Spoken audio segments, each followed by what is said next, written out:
नमस्कार, स्वागत है आप सभी का हमारे इस चैनल पर। तो मैं आपको मॉडल पेपर फर्स्ट हल करा रहा था और मैंने आपको बताया था कि एकदम आपको लगेगा कि आप एग्ज़ाम का पेपर दे रहे हैं। तो मैंने बताया था इसमें 3 खंड होते हैं, बार-बार मैं नहीं बताऊंगा, ये फर्स्ट मॉडल पेपर है इसमें बता देता हूँ। तो राष्ट्र गौरव जिसमें 40 प्रश्न होते हैं, पर्यावरण जिसमें 30 प्रश्न और मानवाधिकार जिसमें 30 प्रश्न। तो 30, 40 यानी कि टोटल आपके 100 क्वेश्चन होते हैं। मैंने बताया था एक मॉडल पेपर में 3 पार्ट में वीडियो बनाऊंगा। तो ये आपका फर्स्ट पार्ट हो गया, 40 प्रश्न मैंने करा दिए। फिर इसमें मैंने आपको 30 और करा दिए थे, यानी टोटल आपके 70 प्रश्न हो गए फर्स्ट मॉडल पेपर के। आज हम लोग पढ़ेंगे मानवाधिकार अध्ययन के 30 प्रश्न, यानी कि टोटल आपके हो जाएंगे 100 क्वेश्चन। आज ये आपका मॉडल पेपर फर्स्ट कंप्लीट हो जाएगा। और आप इस मॉडल पेपर को अगर ख़रीदना चाहते हैं तो आप दिए गए नंबर पर व्हाट्सएप मैसेज कर सकते हैं या फिर आप चाहें तो सीधे कॉल भी कर सकते हैं। तो ये जो 70 नंबर का प्रश्न है, ये मैंने आपको कल के वीडियो में करा दिया था, यानी पिछले वाले वीडियो में मैंने आपको करा दिया था। किस देश में अम्लीय वर्षा होती है सबसे ज़्यादा? तो नॉर्वे में होती है, ये मैंने आपको करा दिया था। इसके आगे हम लोग को करना है। तो अब आपका मानवाधिकार शुरुआत हो रहा है। राज्य मानवाधिकार आयोग के अध्यक्ष व अन्य सदस्यों की नियुक्ति कौन करता है? ध्यान से पढ़िएगा प्रश्न। राज्य मानवाधिकार आयोग के अध्यक्ष और अन्य सदस्यों की नियुक्ति कौन करता है? ऑप्शन है राष्ट्रपति द्वारा, प्रधानमंत्री के नेतृत्व में गठित समिति की सिफारिश पर। ऑप्शन बी है राज्यपाल द्वारा स्वविवेक से, यानी अपने मन से। फिर ऑप्शन सी है राज्यपाल द्वारा मुख्यमंत्री के नेतृत्व में गठित समिति की सिफारिश पर। या फिर डी है प्रधानमंत्री द्वारा। तो बेसिकली यहाँ पर आपको ऑप्शन दिख रहा होगा, मैंने यहाँ पर स्टार लगा दिया है। जो आपका ऑप्शन सी है ये सही होगा। राज्यपाल द्वारा मुख्यमंत्री के नेतृत्व में गठित समिति की सिफारिश पर, यानी कि मुख्यमंत्री के द्वारा मुख्यमंत्री के नेतृत्व में एक समिति का गठन किया जाता है। वो समिति राष्ट्रपति को सलाह देती है।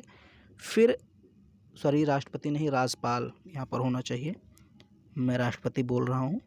तो मुख्यमंत्री के नेतृत्व में गठित एक समिति होती है, वो राज्यपाल को सलाह देती है और राज्यपाल फिर राज्य मानवाधिकार आयोग के अध्यक्ष व उनके सदस्यों की नियुक्ति करता है।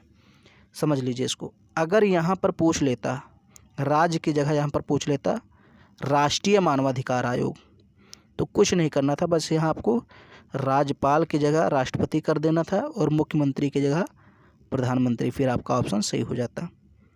तो दोनों तरीके से आप समझ लीजिए। अगला प्रश्न है, राष्ट्रीय मानवाधिकार आयोग एक क्या है? सांविधिक निकाय है, संवैधानिक निकाय है, एक बहुसदस्यीय संस्था है, ए और सी दोनों हैं। तो बेसिकली यहाँ पर ए और सी आपका ऑप्शन सही है, यानी कि सांविधिक निकाय है और एक बहुसदस्यीय संस्था। सांविधिक निकाय का मतलब बनाया गया है, इसको एक बनाया गया निकाय है। यहाँ देखिए सांविधिक और संवैधानिक में दोनों में अंतर समझ लीजिए। संवैधानिक का मतलब जिसका वर्णन संविधान में पहले से किया गया है, लेकिन सांविधिक का मतलब होता है ये पहले से नहीं था राज्य मानवाधिकार, इसको हमने बाद में जोड़ा है। और एक बहुसदस्यीय संस्था, तो ए और सी सही होगा। फिर है अगला प्रश्न, राष्ट्रीय मानवाधिकार आयोग का मुख्यालय कहाँ है? तो दिल्ली में। क्या पूछ रहा? राष्ट्रीय, राज्य मानवाधिकार नहीं पूछ रहा है, राष्ट्रीय मानवाधिकार आयोग का मुख्यालय दिल्ली में है। फिर यहाँ पर है अगला प्रश्न आपका, राज्य मानवाधिकार आयोग का कार्य नहीं है, यानी कौन सा कार्य ऐसा है जो राज्य मानवाधिकार नहीं करता है? ध्यान से सुनिएगा। मानव अधिकार के उल्लंघन की स्वेच्छा से जांच, तो ये तो करता है, ये तो नहीं हुआ, क्योंकि वो क्या पूछ रहा है, कौन सा कार्य नहीं है? तो भाई ये तो उसका कार्य है। किसी जेल को देखना, ये भी उसका काम है। जेल को देखने का मतलब है जेल में अगर कोई कैदी बंद है तो उसको देखना। ओके, तो किसी जेल को देखने का मतलब है जेल में बंद हुए कैदी को देखना। मानवाधिकार की सुरक्षा का पुनरावलोकन करना, ये भी उसका काम है।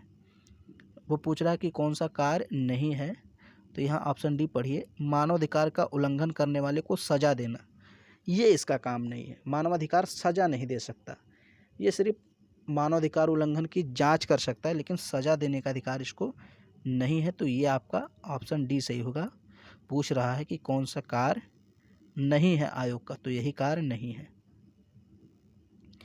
अगला प्रश्न है, मानव अधिकारों की घोषणा कब की गई? तो 1948 में की गई।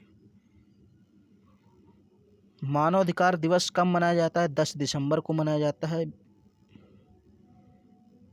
भारत में मानवाधिकार संरक्षण अधिनियम किस वर्ष में अधिनियमित किया गया? तो 1993 में अधिनियमित किया गया। अगला प्रश्न है 78 नंबर का, मौलिक अधिकारों की निम्नलिखित श्रेणियों में से किस एक में अस्पृश्यता का उन्मूलन है? अस्पृश्यता का मतलब होता है छुआछूत बेसिकली। तो ये समानता का अधिकार के अंतर्गत आता है। अनुच्छेद 17, अनुच्छेद 17 में अस्पृश्यता के उन्मूलन की बात कही गई है, समानता का अधिकार। क्योंकि 14 से लेकर 18 ये जो अनुच्छेद हैं समानता की बात करते हैं। फिर 19 से लेकर 22 तक स्वतंत्रता। अगला प्रश्न है, स्वतंत्रता का अधिकार संविधान के किन अनुच्छेदों में वर्णित है? तो मैंने अभी आपको बताया स्वतंत्रता ये 19 से 22 तक है। 19 से 22 तक स्वतंत्रता है, और ये देखिए 18 तक, यानी 14 से 18 तक ये समानता है। 19 से 22 तक स्वतंत्रता है, और 23-24 में क्या है? 23-24 में है शोषण के विरुद्ध अधिकार, और 25 से 30 तक जो है ये आपका ये शिक्षा संस्कृति से संबंधित अधिकार है। तो उसमें पूछ क्या रहा? स्वतंत्रता का अधिकार संविधान के किन अनुच्छेदों में वर्णित है? तो अनुच्छेद 19 से 22 हो जाएगा। फिर अगला प्रश्न है, अनुच्छेद 19 में वर्णित स्वतंत्रताएं निम्नलिखित में से किसको प्राप्त हैं? जो 19 में जो स्वतंत्रता दी गई वो किसको प्राप्त है? तो ये केवल भारतीय नागरिकों को प्राप्त है। मतलब जो भी आप विदेशी आएंगे उनको ये सुविधा नहीं मिलेगी, केवल भारतीयों को ही ये अधिकार प्राप्त है। कुछ अधिकार हैं जो विदेशों को भी प्राप्त हैं, जैसे न्याय पाने का अधिकार, तो विदेशी लोगों को भी प्राप्त है। अगर कोई विदेशी लोग आता है यहाँ पर तो उसको भी समान न्याय दिया जाएगा, कोई पक्षपात नहीं किया जाएगा। लेकिन कुछ अधिकार हैं जो सिर्फ भारतीयों को ही प्राप्त हैं। मौलिक अधिकारों का प्रमुख उद्देश्य क्या है? 81 नंबर का प्रश्न है। तो बेसिकली इसमें हम सही ऑप्शन को ही देखते हैं, तो ऑप्शन बी सही होगा। व्यक्तिगत स्वतंत्रता को सुनिश्चित करना, ये आपका ऑप्शन होगा। मूल अधिकारों को परिवर्तित करने की शक्ति किसको है? तो ये उच्चतम व उच्च न्यायालय को है, यानी कि हाई कोर्ट को है और सुप्रीम कोर्ट को। अगर आपके मूल अधिकारों का हनन होता है तो ये लागू कौन करेगा? आपके मूल अधिकारों को दिलाने का काम कौन करेगा? या तो आप उच्चतम न्यायालय में चले जाइए सीधे सुप्रीम कोर्ट में, अगर आप वहाँ नहीं जाना चाहते हैं तो आप अपने राज्य के न्यायालय में जाइए, यानी हाई कोर्ट में जाइए। अगला प्रश्न है, निम्नलिखित अनुच्छेदों में से कौन सा अनुच्छेद भिन्न वर्ग में आता है? 14, 15, 16, 19। तो यहाँ पर भिन्न आपको पहचानना। मैंने आपको बताया 14 से लेकर 18 तक ये है समानता, फिर इसके बाद 19 से लेकर स्वतंत्रता आ जाता है।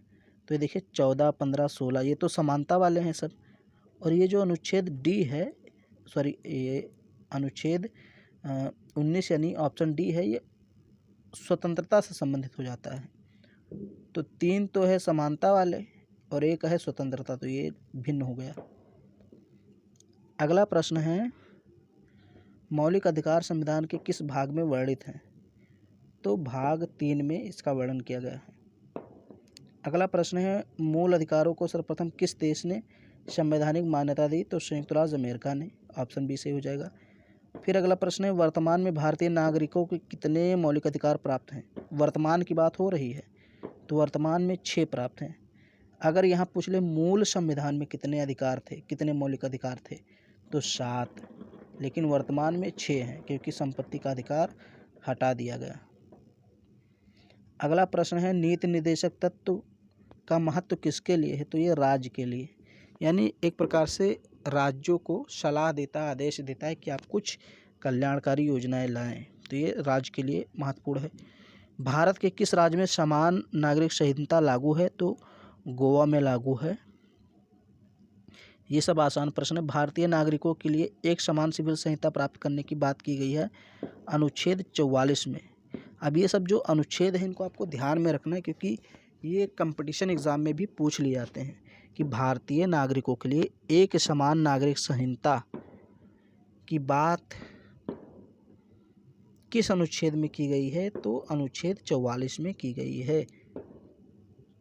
भारतीय संविधान में राज्य के नीति निर्देशक तत्व ग्रहण किए गए हैं, तो ये आयरलैंड के संविधान से लिए गए हैं। यानी जो भारत का संविधान है, यानी अपना जो संविधान है, उसमें हम लोगों ने नीति निर्देशक तत्व चैप्टर डाला है, तो कहाँ से लिया है, वो कॉन्सेप्ट कहाँ से लिया है? आयरलैंड के संविधान से हमने लिया है। अगला प्रश्न है, राज्य के नीति निर्देशक तत्वों का उल्लेख संविधान के किस भाग में किया गया है? तो भाग 4 में किया गया है। भाग 3 में मैंने यहाँ आपको बताया था, भाग 3 में मूल अधिकार का वर्णन किया गया है, भाग 4 में नीति निर्देशक तत्व का वर्णन किया गया है। फिर यहाँ उत्तर प्रदेश के किस शहर में राज्य मानवाधिकार का मुख्यालय है? तो लखनऊ में है। अगर राष्ट्रीय मानवाधिकार पूछे तो दिल्ली में, राज्य मानवाधिकार उत्तर प्रदेश का पूछे तो लखनऊ। मानवाधिकार का संबंध किससे है? तो जन्म से, यानी जब आप जन्म लेते हैं तभी आपको ये अधिकार मिल जाते हैं। फिर 94 नंबर का प्रश्न है, संयुक्त राष्ट्र संघ दिवस कब मनाया जाता है? तो ये 24 अक्टूबर को मनाया जाता है। संयुक्त राष्ट्र मानवाधिकार उच्चायुक्त का कार्यालय कहाँ स्थित है? जिनेवा में स्थित है, जिनेवा में, जो कि स्विट्जरलैंड में है। ओके। सबसे पहले मानवाधिकार की स्थापना किस देश में हुई? तो संयुक्त राज्य अमेरिका में हुई। ये सब प्रश्न आसान से हैं। चतुर्थ महिला विश्व सम्मेलन कब हुआ? तो सन 1995 में हुआ। आर्थिक विषमता को समाप्त करने का प्रयास कौन करता है? तो नीति निर्देशक तत्व करते हैं, राज्य के नीति निर्देशक तत्व। फिर यहाँ एक पुस्तक का नाम पूछा है, मॉडल लॉ ऑफ नेशन 1948। इसके लेखक कौन है? तो फिलिप सी गैसेप। और अंतिम प्रश्न है, लास्ट प्रश्न है, संयुक्त राष्ट्र संघ के कितने अंग हैं? तो टोटल इसके 6 अंग हैं संयुक्त राष्ट्र संघ के। तो ये आपका फर्स्ट मॉडल पेपर कंप्लीट हो गया। इसके 3 पार्ट आए हैं। ऐसे हर एक मॉडल पेपर के, यानी कि 10 मॉडल पेपर होंगे, तो टोटल आपके 30 पार्ट होंगे। एक मॉडल पेपर के 3, तो 10 के 30। तो अगर वीडियो आपको पसंद आ रही है तो उसको लाइक कर दीजिए, शेयर कर दीजिए। चैनल पे पहली बार हैं, चैनल को सब्सक्राइब कर लीजिए। अगर मॉडल पेपर आपको ख़रीदना है तो आप डिस्क्रिप्शन बॉक्स में जाइए, वहाँ पर आपको नंबर मिल जाएगा, या फिर आप जो आपके सामने दिख रहा है इस नंबर पे आप कर सकते हैं कॉल, मैसेज, व्हाट्सएप। वहाँ पर आपको बता दिया जाएगा कि कैसे आपको ये बाई करना है।